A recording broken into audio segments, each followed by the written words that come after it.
നമ്മളിന്ന് സംസാരിക്കാൻ പോകുന്നത് കേരളത്തിന്റെ ഒരു വലിയ വിജയഗാഥയെക്കുറിച്ചാണ്. ഒരു ഇന്ത്യൻ സംസ്ഥാനം എങ്ങനെയാണ് ഏഷ്യയിലെ തന്നെ ഏറ്റവും വലിയ സ്ത്രീ ശാക്തീകരണ ശൃംഖല കെട്ടിപ്പടുത്തത്.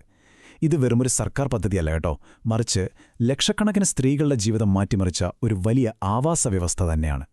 അപ്പോൾ നമുക്കിതിലേക്കൊന്ന് ആഴത്തിലിറങ്ങിച്ചെല്ലാം. അതെ, ഈ ചോദ്യം വളരെ പ്രധാനപ്പെട്ടതാണ്. ഇത്രയും വലിയൊരു മാറ്റം എങ്ങനെയാണ് ഒരു സംസ്ഥാനത്തിന് ഒറ്റയ്ക്ക് സാധിച്ചത്? ഇതിന്റെ ഉത്തരം കണ്ടെത്തണമെങ്കിൽ നമ്മൾ തുടങ്ങേണ്ടത് അതിന്റെ അടിത്തറയിൽ നിന്നാണ്, അതായത് വ്യക്തവും ശക്തവുമായ ഒരു കാഴ്ചപ്പാടിൽ നിന്ന്. ഈ കാണുന്ന വലിയ മുന്നേറ്റത്തിന്റെ എല്ലാം തുടക്കം ഒരു കാഴ്ചപ്പാടിൽ നിന്നായിരുന്നു.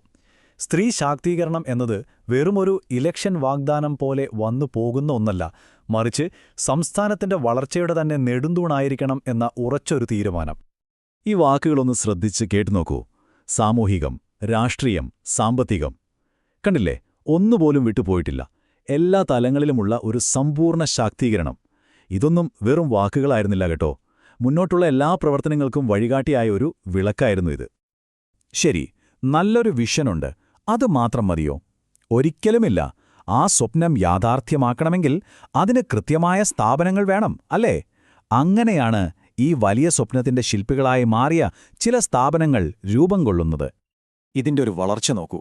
1988 ഒരു കോർപ്പറേഷനിൽ തുടങ്ങി ഏകദേശം 30 കൊല്ലം കഴിഞ്ഞ് 2017 സ്ത്രീകൾക്കും കുട്ടികൾക്കുമായി മാത്രമായി ഒരു ഡിപ്പാർട്ട്മെന്റ് തന്നെ വരുന്നു. ഇതെന്താ കാണിക്കുന്നത്? ഇതൊരു ഒറ്റപ്പെട്ട പദ്ധതിയല്ല. കാലം പോകുന്തോറും കൂടുതൽ ഗൗരവത്തോടെ, കൂടുതൽ ശക്തിയോടെ ഈ ലക്ഷ്യത്തിനു പിന്നാലെ സർക്കാർ നിന്നു എന്നതിന്റെ ഏറ്റവും വലിയ തെളിവാണിത്. ഈ പറഞ്ഞ സംവിധാനങ്ങളുടെ എല്ലാം യഥാർത്ഥ ഊർജ്ജകേന്ദ്രം, അല്ലെങ്കിൽ ഈ മുന്നേറ്റത്തിന്റെ എല്ലാം എഞ്ചിനെന്ന് പറയാവുന്നത് എന്താണ്? ആ ഉത്തരമാണ് കുടുംബശ്രീ. കുടുംബശ്രീ, ആ പേരിൽ തന്നെ ഉണ്ട് അതിന്റെ സത്ത, കുടുംബത്തിന്റെ ഐശ്വര്യം. അതായത് ഒരു സ്ത്രീയെ ശാക്തീകരിക്കുമ്പോൾ ഒരു വ്യക്തി മാത്രമല്ല, ഒരു കുടുംബം മുഴുവനാണ് മുന്നോട്ടു വരുന്നത് എന്ന ആഴത്തിലുള്ളൊരു തിരിച്ചറിവ്.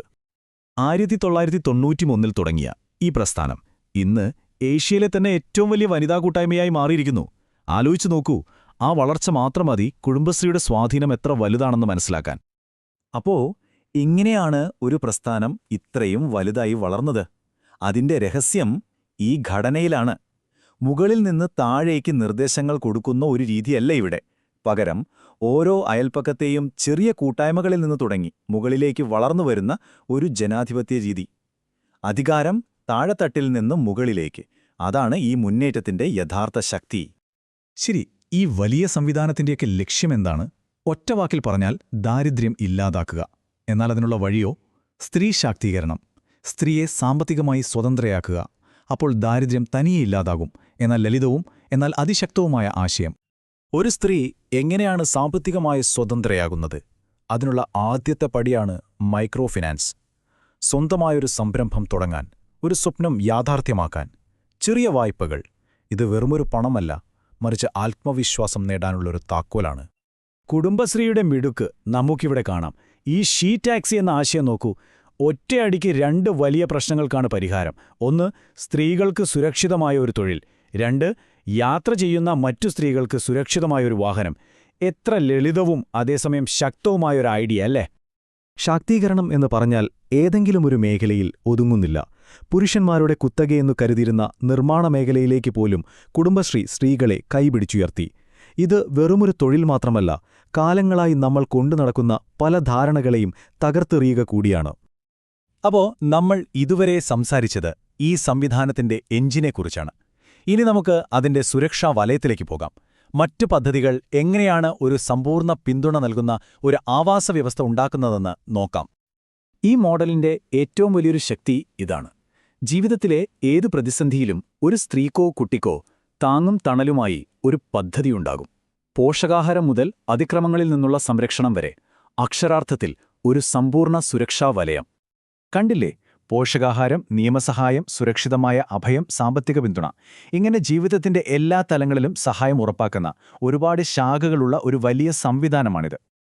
അപ്പോൾ ഇത്രയധികം പദ്ധതികളും സംവിധാനങ്ങളുമെല്ലാമുള്ള ഈയൊരു മോഡൽ എങ്ങനെയാണ് ഇത്ര വിജയകരമായി പ്രവർത്തിക്കുന്നത്? എന്താണിതിൻ്റെയൊക്കെ പിന്നിലെ വിജയരഹസ്യം? നമുക്ക് നോക്കാം. നല്ല കാഴ്ചപ്പാടുകളും പദ്ധതികളും മാത്രം പോരല്ലോ, അത് നടപ്പിലാക്കാൻ പണം വേണ്ടേ? അവിടെയാണ് 1996 കേരളമെടുത്ത ഒരു വിപ്ലവകരമായ തീരുമാനം പ്രസക്തമാകുന്നത്. Gender budgeting.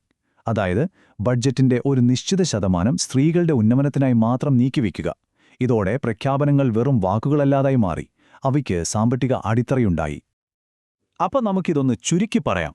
കേരള മോഡലിന്റെ വിജയത്തിന്റെ പ്രധാന ചേരുവകൾ ഇവയാണ്: ജനങ്ങളിൽ നിന്ന് തന്നെ തുടങ്ങുന്ന സംഘാടനം, ജീവിതത്തിന്റെ എല്ലാ വശങ്ങളെയും ഒരുപോലെ കാണുന്ന സമീപനം, പതിറ്റാണ്ടുകളായി സർക്കാരുകൾ കാണിച്ച ഇച്ഛാശക്തി, പിന്നെ ഓരോ വാഗ്ദാനത്തിനും സാമ്പത്തിക ഉറപ്പു നൽകുന്ന കൃത്യമായ ആസൂത്രണം. അവസാനം, ഈ കണക്കുകൾക്കും പദ്ധതികൾക്കും എല്ലാം അപ്പുറം ഏറ്റവും പ്രധാനമിതാണ്: സാധാരണക്കാരായ മനുഷ്യരുടെ ജീവിതത്തിൽ എന്ത് മാറ്റം വന്നു എന്നത്. ഈ വാക്കുകൾ പറയുന്നത് ആ വലിയ വിജയത്തിന്റെ കഥയാണ്. ജീവിതത്തിലെ ഏത് വെല്ലുവിളിയെയും നേരിടാൻ ഒരു തലമുറയെ പ്രാപ്തരാക്കിയതിന്റെ കഥ. അപ്പോ നമ്മൾ എത്തിനിൽക്കുന്നത് ഈയൊരു വലിയ ചോദ്യത്തിലാണ്.